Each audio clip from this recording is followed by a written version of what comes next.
Mais en vrai, j'ai peu d'espoir pour cette Argentine contre l'Angleterre parce que l'Angleterre, c'est une équipe qui met une grosse puissance physique, une équipe qui est vraiment pas mal au niveau des centres. Ils sont très bons sur les coups de pied arrêtés, ils sont très bons en transition rapide, ils sont bons avec le ballon, ils savent conserver la balle. Donc en fait, je pense que l'Angleterre va se servir de ce qu'ils ont vu entre la Suisse et l'Argentine pour leur mettre vraiment une grosse intensité et c'est là que ça peut être difficile pour l'Argentine parce que là où il y a une grosse puissance physique d'un côté, de l'autre côté tu as une Argentine qui aime bien casser le rythme, provoquer un petit peu des fautes, récupérer un petit peu des fautes, gagner du temps, tu vois en fait c'est un peu, tu vois c'est vraiment c'est différent. C'est deux approches qui vont être différentes. Et là, quand tu vois le visage des deux équipes dans cette Coupe du Monde, il y a une équipe qui est vraiment beaucoup plus intense. Et comme là, tu as bien parlé de Angleterre-Croatie, si l'Angleterre vient avec cette intensité-là contre l'Argentine, quand tu vois ce qui s'est passé contre la Suisse, ça va être dur. Ça va être dur. Maintenant, peut-être que l'Argentine montrera un autre visage. Hein, mais ça va être dur. Là, tu vois, tu parlais de l'aspect intensité physique, athlétiquement parlant, pour moi, franchement, il y a... En fait, l'Argentine, pour moi, est une équipe qui a vraiment, on dirait, des années de retard, athlétiquement parlant. Enfin, je sais, vraiment, l'Angleterre peut les pulvériser.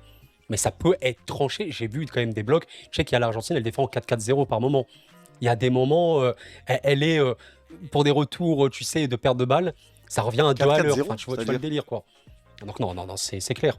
C'est-à-dire 4-4-0. Genre les attaquants, 4-4-0, c'est-à-dire que, en vrai, je pourrais te montrer les images si tu veux après, mais t'as notamment, tu sais, face à la Suisse, t'as vers la 18e minute de jeu, je pense, Messi qui a une prise, il passe à McAllister et tu vois, il tente une talonnade McAllister. Je sais pas si tu te souviens. Ouais, je me rappelle de cette action. Il y a une perte pendant 20 secondes, mais bon, Suisse, pas beaucoup de projections, il n'y a pas Mozambique.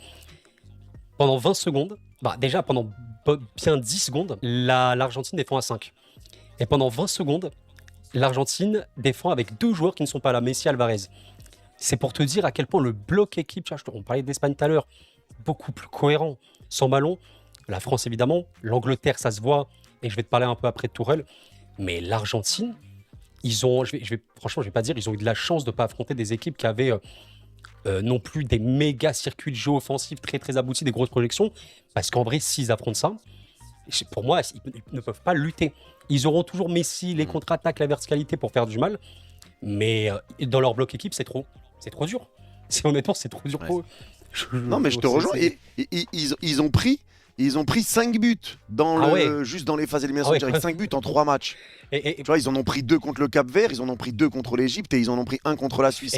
En sachant que la Suisse, s'ils prennent pas le rouge, il y a un monde où ils sortent. Faut dire la vérité. C'est totalement ça. Et donc là, l'Argentine qui est miraculée, Cap-Vert, Égypte, Suisse.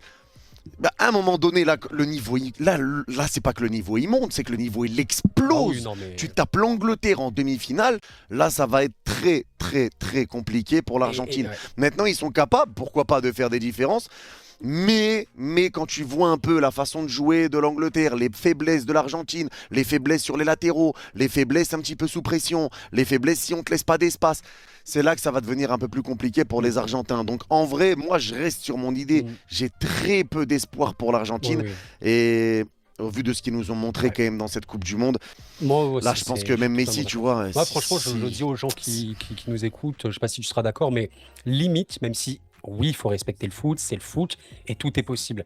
Mais moi, en tout cas, en tant que moi-même, voir l'Argentine finaliste, sincèrement, c'est une vraie surprise. Pas dans le sens où c'est un petit poussé, mais dans le sens où, footballistiquement parlant, en fait, ils sont pas assez bons. Et je voulais te parler des coachs. Pour moi, Thomas Tuchel, on l'a vu face à la RDC, on a notamment bien vu ça face au Mexique ou face à la Norvège. Les réponses et les adaptations tactiques qu'il a, en vrai, elle reflète, je trouve, un coach qui comprend aussi ce que demandent les différentes phases de jeu. Scaloni, il y a tellement de questions. Tu vois, Nico Paz qu'on ne voit pas, Simeone qu'on ne voit pas, des changements très tardifs. Tu as des joueurs, on dirait, qui sont cramés, il les fait pas chaud. Tu vois ce que je veux te dire, des trucs de fou. Je suis totalement d'accord avec toi. Au niveau des changements contre la Suisse, il a tellement tardé à faire ses changements et je trouve qu'il fait confiance que à l'ancienne génération. Il veut pas faire confiance à la nouvelle. Tu vois, il est vraiment bloqué sur ça. Et ça peut lui jouer défaut, parce que tu le vois même sur le match contre la Suisse. Tu as des joueurs, comme tu le dis, tu les sentais carbonisés et il fait pas les changements. À mort. Et c'est ça. Et là où Thomas Tuchel, déjà sur la liste au départ, il s'est fait critiquer pour les choix qu'il a fait, mais il a préféré prendre une équipe cohérente et Totalement. qui va dans le sens de ce qu'il veut faire. Quand tu vois que lui, il arrive un petit peu à changer quand il y a des choses qui ne vont pas. Par exemple, je crois que c'était O'Reilly, par exemple, il a réussi à faire le bouger un peu, il le passe en ailier gauche, là Totalement, où il ouais. repassait un petit peu dans l'axe. Tu vois, en fait, il Il arrive y a tout le des temps très à bonnes se adaptations. Il y réadapter. a des très bonnes adaptations, je trouve. Il Exactement. répond très bien, en Et fait. quand tu vois justement ce que Thomas Tuchel arrive à faire et la cohérence qu'il arrive à ramener à son équipe et le niveau qu'il arrive à ramener, et tu vois même contre la RDC, c'est le fait qu'il y ait le non-retour de Madueke qui laisse le joueur de la RDC tout seul. Et ça aussi, en fait, à chaque fois qu'il y a des choses qui se sont mal passées, match après match, Tuchel les a réglés. Mm. Et tu vois que lui, chaque chose, il s'en sert. Ok, ça n'a pas été, on le règle. Ça n'a pas été, on le règle. Et c'est ce qui ramène un peu une évolution de cette Ouais. équipe anglaise. Là où l'Argentine, t'es en mode, on croise les Oui, doigts, non, on c'est ça, prie, c'est ça, Inch'Allah ça c'est ça, passe. c'est ça. Truc.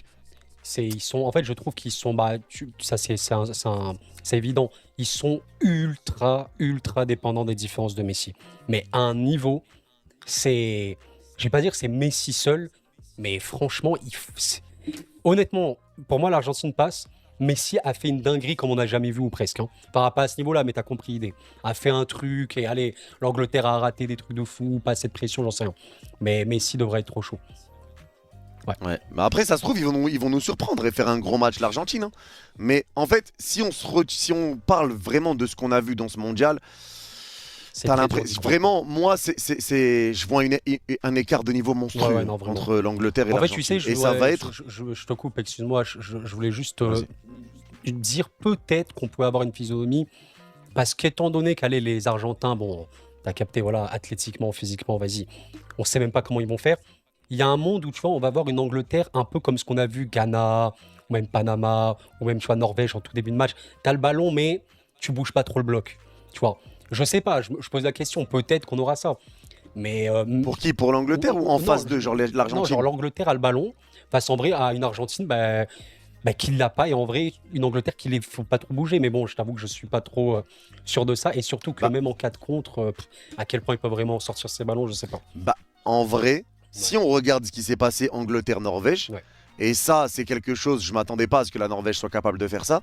La Norvège est restée en place. ouais, c'est ça. Ils ont laissé le ballon à l'Angleterre. L'Angleterre n'arrivait pas à ramener de danger. Ça défendait bien pour la Norvège. Ils ont endormi le match. D'un coup, ils ont monté le niveau. Ils t'ont punché. Donc, peut-être que l'Argentine peut jouer de cette manière-là, tu vois, rester en place, rester bien en place. Après, ils ont de la qualité. Leur milieu de terrain, De Paul, Ils ont de la McAllister, qualité, ils ont de la Enzo. qualité. Tu vois, il y a de la qualité. Dans cette équipe, il y a de la Il y a de la qualité. projection en tout Maintenant, cas, la ça peut aller question, assez vite quoi, ça peut aller assez vite, hein. c'est ça. Mais le truc qui me fait douter, c'est qu'on a vu une fois l'Argentine subir la pression et ils ont dégueulé. Ah oui, oui, oui. Et si on parle de bataille tactique Tuchel-Scaloni, pour moi, Tuchel met une trempe à Scaloni. Il lui met une trempe Ah, il monumentale. le fume, hein, Donc, mais en fait, c'est ça. Et en fait, pour moi, ça va être limite une bataille Ouais, presque psychologique. Ça va être une équipe de l'Angleterre qui voudra mettre beaucoup d'intensité et une équipe de l'Argentine qui cherchera à calmer le match, tu vois. c'est ça. Donc, c'est limite, tu vas chez ton psy, t'es là, t'arrives, t'es plein de nerfs, tout énervé, et ton psy dit calme-toi, qu'est-ce qui s'est passé, truc. En fait, ça va être un peu ça. En fait, c'est une séance de psy qu'on va voir dans ce match, en vrai. La comparaison est atroce, mais C'est- Et c'est qui le pire, c'est vrai. Ah ouais, non, ouais, ouais. La métaphore de fou, mais. Et après, il va être diagnostiqué comment Scaloni à la fin du match. Ça la question. ah, il va être enfermé, Ouais, ouais. camisole de force, tout ce que tu veux, il va être enfermé, ce grand être. Ah là là là. Ah non, mais les gars, vous avez compris, ça va être dur. En vrai, peut-être qu'il y a des gens, je sais. En vrai, tu penses sincèrement. Là, tu dirais, t'es confiant à combien de pourcents pour l'Argentine? Honnêtement. Ah, honnêtement, sincèrement. Bah, en fait, moi, je voyais l'Angleterre en finale déjà, de Ouais, base, ouais, donc ouais. je vois quand même l'Angleterre passer. Mais là, je pense que le niveau va être trop élevé quand tu vois à quel point l'Argentine a dû galérer. Cap-Vert, Égypte, Suisse, là on parle de Ouais, l'Angleterre. totalement. Mais le step-up, il est Tu violent, vois, là. Le donc step-up, il est violent. c'est ça. Et en plus, quand tu regarde le milieu de terrain, Declan Rice avec Anderson, Ouais. c'est Ah oui, monstrueux. oui, oui. Bellingham, Oui, c'est non, largement. monstrueux. Harry Kane, c'est monstrueux. C'est 6 buts Et pour ça, Kane et pour c'est Bellingham. c'est typiquement, tu vois, Bellingham est très très chaud. Qu'est-ce qu'il est fort, ce gars. C'est en plus typiquement un match pour lui, hein. Quand tu sais à quel point Ouais.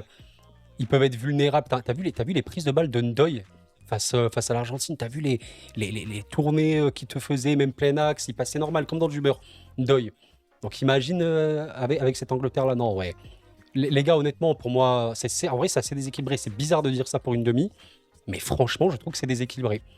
Ça reste le foot, mais voilà, Ouais, pour moi, je suis je d'accord sais avec pas toi. si on dit que c'est du 80-20, mais franchement, je suis. C'est ce que Ouais, franchement, je suis pareil que ouais, toi. Je ouais. pensais exactement à Ouais, 80-20. c'est. Et c'est vrai que l'affiche comme ça, Angleterre-Argentine, elle envoie.